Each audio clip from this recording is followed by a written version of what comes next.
Hello and welcome to PrepEve, where we revolutionize how you prepare for IELTS. Today we have with us yet another achiever, Rajbir Sethi. So over to you, Rajbir. Please introduce yourself. Hi Sangeeta, my name is Rajbir. I am currently in Canada, a permanent resident over here, and I'm looking to get into the immigration consultant business. For that, I needed to clear the IELTS academic score, and thanks to PrepEve, I was able to crack it. Couldn't do it in the last two attempts, but finally, with your guys being around and helping me do it, and I'm very thankful for that. All right, so congratulations for your wonderful score. First of all, I would like you to tell the audience a little bit about your IELTS journey, how many attempts you took, and as you mentioned, the purpose was to get into the immigration business. So if you could elaborate a little about each and every module, the scores that you had and the scores that you needed. Right. I've sat for the IELTS, both GT and academic. My first attempt came in 2016 when I planned to move to Canada as an immigrant. Out there, my overall band score was 8.5, none less than 7.5. Right, and that was for your PR process, basically. That was for the PR process, yes. That's IELTS GT. Then I've sat for the IELTS academic a couple of times. Last time around, my overall score was 7, none less than 6.5. When I sat for the IELTS academic in 2020 to meet the criteria for sitting for the immigration consultant program, unfortunately, I got 6.5 in writing. Otherwise, it was all good, above 8.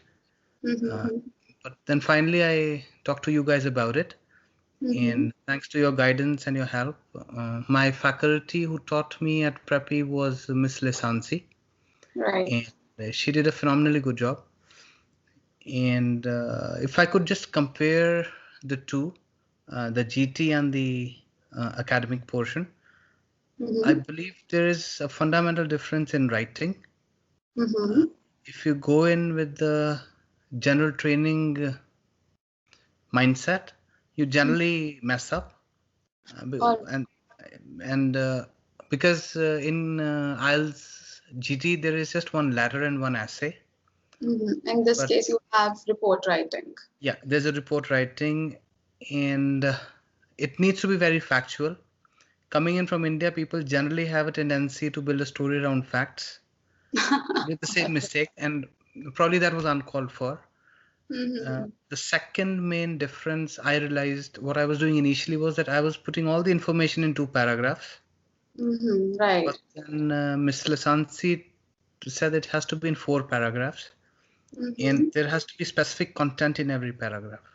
Absolutely. So that's where probably you were getting stuck at coherence and cohesion parameter because you were not paragraphing it properly. Yeah. Okay. All right. Okay. So that's fine. And let me tell you, he is already a permanent resident there. So if you guys are confused, why is he taking the academic test? So I would want him to enlighten you about the same because a lot of students keep asking that, you're a PR now. What's the point of taking academic again? You've already taken the GT and you've gotten your permanent residence. So could you shed some light on that? Well, I think there are 2 different purposes. The GT generally helps you to get your permanent residency. But if you have to pursue studies in Canada, which a lot of people realize once they land up in Canada, that they need to upgrade their education. Before getting into any education institution, it's a prerequisite to have a certain minimum score in each module in the IELTS academic module. So my story, I went to Humber. I did my research analyst program from there. That was the first time I took the IELTS academic because they said that's the only criteria you get in because you have foreign education. And the second time I took the IELTS academic was when I was sitting for the immigration consultant program. Couldn't get the score, had to write the IELTS academic a 3rd time around. And just missed it by half a band, the writing. So I'll But tell you his scores. He shared his scores with me. They were wonderful scores. So he is one ideal case of not being able to cross 6.5 in writing. And apart from that, the scores have been phenomenal. So listening, he's been scoring 8 or 8.5 in all his attempts. Reading, yet again, 8, 8.5. Speaking is a consistent 8, I would say. But in case of his writing, of course, in his GT, he could score above 7, but he was getting stuck at 6.5 from the last 2 attempts for the academic test, which basically was the reason why he was comparing the writing in the academic and in the general training. And the other thing that I want to highlight to you guys is IELTS is pretty inevitable. Pीछा नहीं छोड़ने वाला है आपका. So even if you become a PR, yeah, even if you become a PR there and then you think that now all the doors are open for me, I can study, I can work, I can do XYZ things, then most of the things are open for you. However, if you want to study, they'll still ask you for your academic score. So if you're preparing right now, keep it in your mind that this is kind of a long-term thing. If you prepare in a better way right now, it's going to reap you benefits in the long run as well. So that's one takeaway from his story. And let's continue. So definitely he's taken help only for writing from us, but I would still want you to tell something or the other about the other modules so that the audience or the viewers who are watching and are getting troubled with listening, reading and speaking as well can take some insights or inputs from what you did or what was your approach towards these modules. Well, Sanjita, my speaking probably was better because I have been a faculty in Canada, where majority of the communication is invariably done in English. So that kind of makes a difference. True. One thing I do realize, accent does not matter in IELTS. Thank you so much for bringing it up. It does not. So a lot of Indian audiences, like, they try to fake their accent, you know, pick up an accent and try I'll to... tell you what the problem with that is. When we try to fake an accent, we unfortunately end up mispronouncing a lot of words. True, absolutely. And pronunciation is one of the most important parameters on which your speaking is evaluated on. If I were to share my experience, I talked to a lot of Canadians, a lot of American citizens. Their speaking scores are invariably low because they're heavily accented. They're heavily accented. Okay. You try following Pete Sampras in an interview or an American player in an interview. Half of the things you don't understand what they're saying. Yeah, so because Indians have an inherent lack of speaking good English. And I don't think one should feel uncomfortable speaking their normal English. That's my takeaway from this. Yeah, perfect. I completely reckon with that. I completely agree to what you're saying. So your accent does not matter at all. I have a heavily Indian accent, and that's what I get in the comment section as well. But you should be clear and you should be pronouncing yourself, pronouncing the words correctly. That's all that matters. Your accent does not. And in fact, if you try to fake accents, and if you try real hard, you'll not be focusing on your expression. You'll just be focusing on the accent part, which will mess up your speaking in one way or the other. So and one thing more, when I talk of speaking, sorry to interrupt you. When I'm talking of speaking, just make sure you don't repeat words. Like go in for variations and go into active or something like that. Yes, it always helps. And always develop a story. IELTS is not looking at how truthful you are with your story. So they're more concerned with the grammatically correct statements and wide vocabulary. I think you would agree with me on that. Yeah, perfect. You can fake it, you can bluff around, but then you don't have to fumble while you're bluffing. You have to be fluent. So bluff till the limit you can bluff. Don't be bluff. Don't get into imaginary stories right there and then during the test, because definitely you'll not be able to be that fluent with it if you're making up something there and then. So and remain calm with it, because I can tell you, I memorized I think around 50 words which I would use for speaking. I could only use up around 3 or 4 of them. Thank you so much for bringing that up. So I'm one such trainer or teacher who would never give a PDF file to students who keep asking me for vocabulary. And then I have this very different mindset from other trainers that, if you learn 50 new words, just like you did, you'll not be able to remember them in a stressful situation until and unless they have been in your system for a couple of years. So if you have certain words in your word bank which you have learned throughout your school and college life, and some words in your career, then you'll definitely be able to reuse them and use them in fact in a correct context with the appropriate meaning. But if you pick up words just before your test, like a week before, or let's say 1 month before the test when you've started preparing, inevitably you'll forget them or you'll end up using them incorrectly, and in case of your writing you might even misspell them. So please don't do this thing. And please make sure that they don't look like placed words, right? Yeah, they should be natural. Yeah, and you can't actually make it natural in 1 week. There's no way you can do it. Yeah, exactly. That's the reason I recommend students to recollect words that they already have in their mind, reuse them instead of picking up new words. So there's no point of picking up new words because you'll forget them. Instead, use the words that you already know. And we definitely know a lot of words that we don't use on a daily basis. We use the same 100, 200 words repeatedly. So, okay, that's fine. Thank you so much for the in-depth analysis for speaking. Let's move to listening and reading. So whatever your take is on these two modules. And you can go back to when you took the test in India and how you prepared, because that was your first attempt. So of course, I understand now you might not be focusing that much on these modules because you're already trained enough for that. But just in case, if you could highlight something from your past. My reading, as far as that goes, is I was reading from a variety of sources. How that helps is if you have knowledge about a variety of topics, your reading becomes better because you really don't know from where the paragraph is going to come.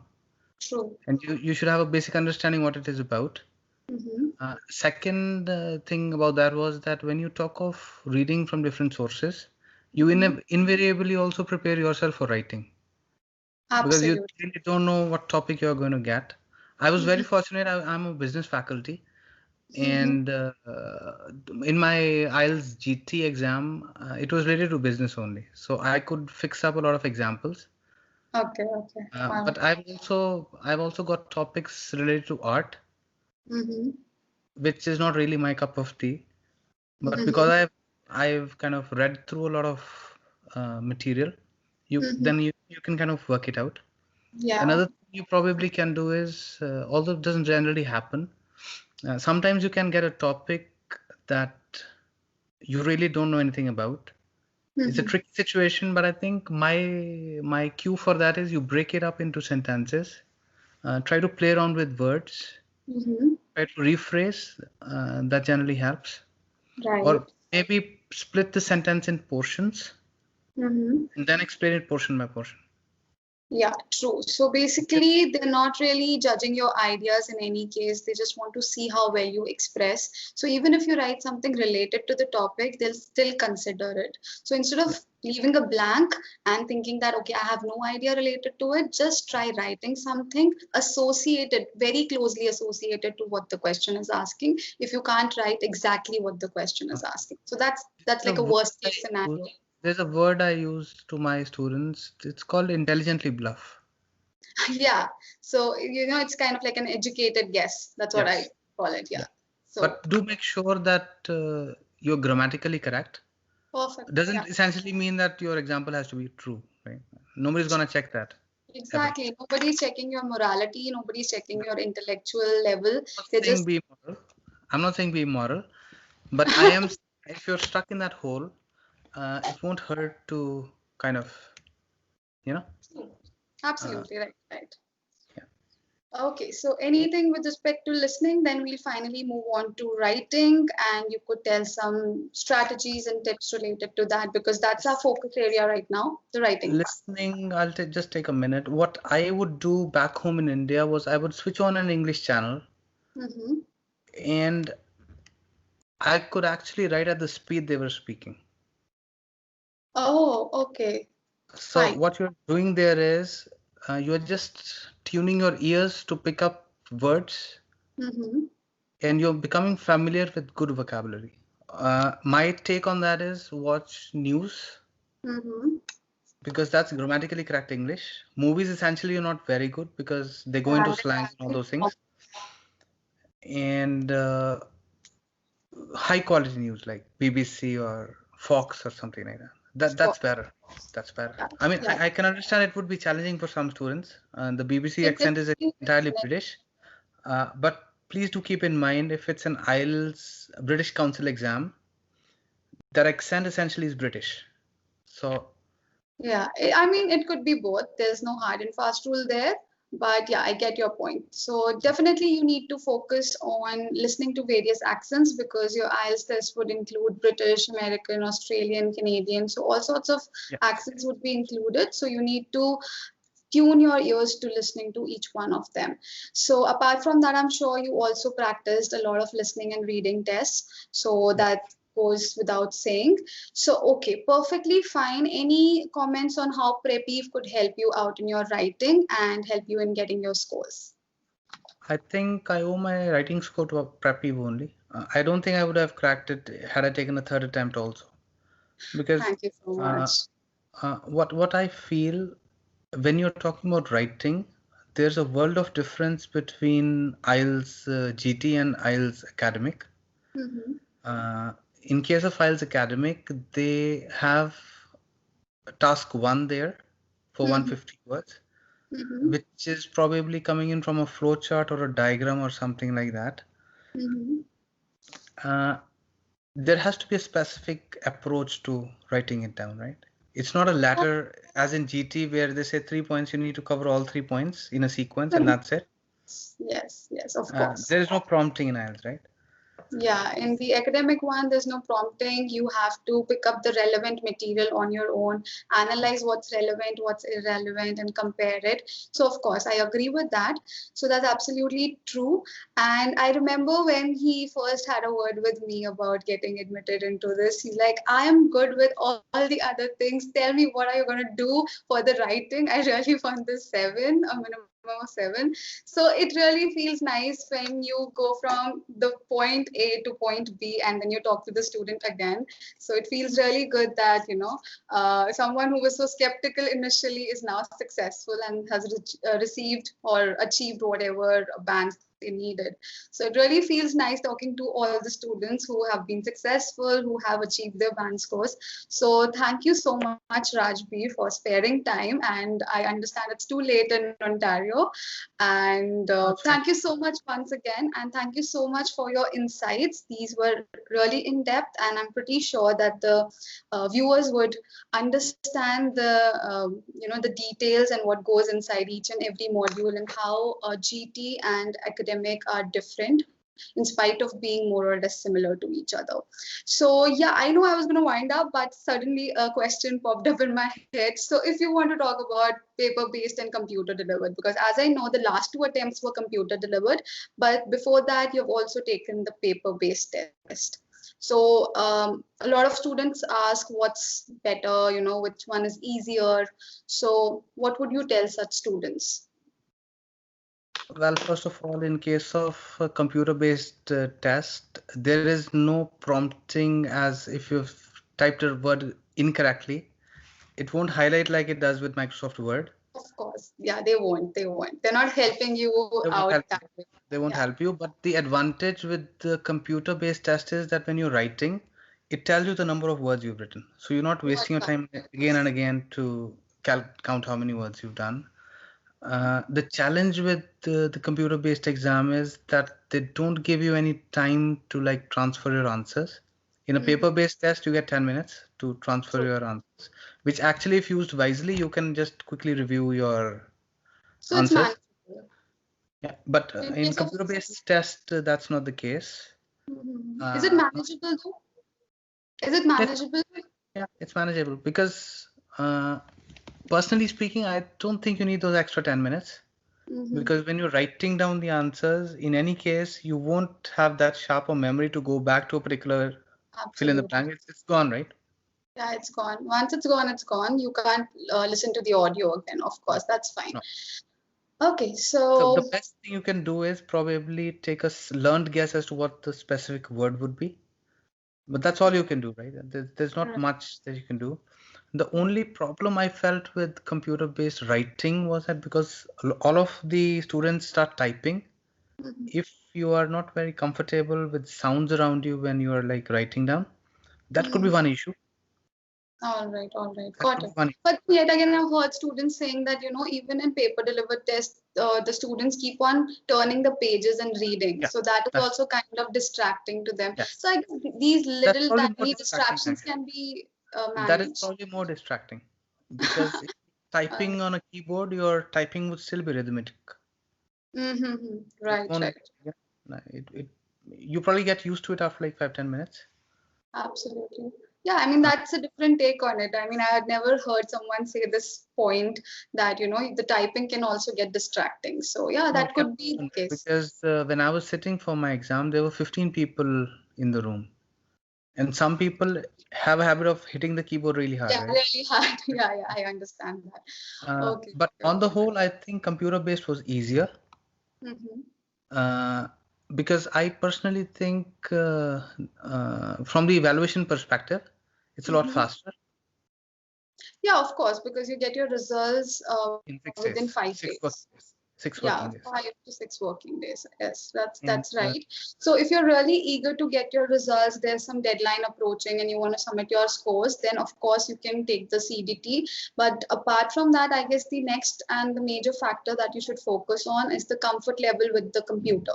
So if you're not comfortable with typing, if you don't have a speed at a fast enough speed at which you can write 250 plus 150 words in 1 hour, then definitely I would recommend you to go for the paper-based. I think there's another issue here. A lot of people start using WhatsApp language in writing, and then they realize that kind of, it's not working out. So that's probably one other factor. Yeah, that happens. What So out of habit. what Miss Lisansi told me about writing was she said you have to practice every day. Even if you believe that you can do it, please remain in touch with your writing because you have no idea how much practice is really required. Yeah, so I'll wind it up by saying that definitely I'll first of all convey all the positive feedback to Lisensi. And apart from that, I would like to wind up by saying that practice is something that's very important, and something that's slightly more important than practicing is taking feedback. So a lot of students, what they do is they'll write 50 essays straight and they'll think that they'll get 8 band scores. No, that's not the case, because if you're writing 50 essays or 50 letters or 50 report writings back to back, you're basically making your same mistakes again and again, and you're making them stronger than before. So instead of one thing more, never go to an English faculty for feedback. They have a different take on that. It has happened to me. Because I come from a family of teachers, and two of my aunts are actually English professors. So every time I would take my stuff to them and they said, "Oh, this is perfect, this is perfect." But you surely need an IELTS trained person to really guide you as to what to do, because they can check you for grammar, they can't check you for presentation. That's a whole different problem. Absolutely, I agree. So there's this student that once called me for classes to inquire about the classes, and she mentioned that she's taking the feedback from a PhD in English. So I was like, see, they are into literature and they have their own set of knowledge. Here, the parameters are totally different. They're checking you on your task response, your coherence, cohesion, your lexical resource, as well as your grammar. So they might just be able to talk about the grammar part or slightly about the vocabulary, but the rest of it is kind of missing. So you should go to someone who's taken the IELTS test, plus who knows how to train students for it. So that's I'll tell you one thing more to it. Just a last comment. Yeah. Don't try to avoid paying fee for your IELTS training, because trust me, if you mess up on an exam, you actually end up paying more. Absolutely. So, for and also exam, another thing, don't book the test and come to the teacher. Yes. Book the test afterwards so that you have sufficient time to prepare. it costs around $320 to book an IELTS academic exam. I had to do it 3 times. Right. I ended up paying more actually. Just makes sense to me now. On hindsight, probably I should not have done it. Because I think it's best to leave some work to professionals. It works. It's easier, right? Because Right. and always remember one thing: your first attempt is your best attempt. Your second attempt, there are so many demons in your mind. You really don't know as to whether it'll work or it'll not work. Half of the time, Lisansi was convincing me, no, you'll do it, you'll do it. Half the time, I tell him, I don't know if I can actually crack it. The self-doubt comes into play if you don't, And if you're that's a not big able to. problem. That's a big problem, especially in speaking, because once you become conscious, then it Mm-hmm. goes downhill, right? Right. So True. True. that Punjabi attitude is very important, right? That, you do it. Okay. And we also work as motivators. That's our second duty as trainers and teachers, to keep pushing and motivating and instilling the confidence in the student, because a lot of students come here to us after their second or third attempt. So most of them have already, felt the burnt of not getting it, facing the so-called failure, and then they have all these misconceptions in their mind that IDP is better, BC is better, this is that, No, and all I sorts of think things. it's So you right. have to I clear. think they're all the same. They're I all don't the think. Yeah, they are basically conducting bodies. They're not setting the test. In any case, the No, questions and the content, everything is coming from the Cambridge University and not from these I guys. sat for the IDP as well as the British Council. I've Mhm. experienced both. I didn't see an iota of difference between the two. No. Absolutely. In fact, if they're conducted on the same day, the question papers are identical. I won't even say it's similar. It's the same. It's identical. I don't know that much, but I don't think evaluation is really different. Although people do believe that there's No, not at all, not some at all. The no, it's trainers, not. I mean, the examiners are trained in the same manner. They undergo rigorous training to have a standardized methodology of Yes. scoring the Right. writing That's as well as speaking. So, in fact, if there's a discrepancy in two raters for the same test, in that case, one of them will be sent to be trained again, yes. because they have to follow that standard pattern, and if they go above or below it, they would be scrutinized in detail, that Yes. what happened, why did you go wrong. So Hmm. that's definitely there. So it's a very standardized format, and they don't randomly mark you less or more in any case. No, So it no. really They can't do depends on that, right? yeah, they can't do that. They'll be penalized for it. They might be Yes. chucked out of their job for that. Yes. So, So yeah, it was wonderful talking to you, Rajbir, and thank you so much for the interview. Thank you so much for sparing time, and congratulations once again for your wonderful score. It's an overall 8.5, I guess. think 8 or so. 8.5. I So think. commendable job once again, and I hope you don't have to take the test ever again. You complete your I hope studies so. and all I, the things that are required. So yeah, all the very best for your future and your business. Congratulations once again. Have a good night. Bye bye. thank Take you. care.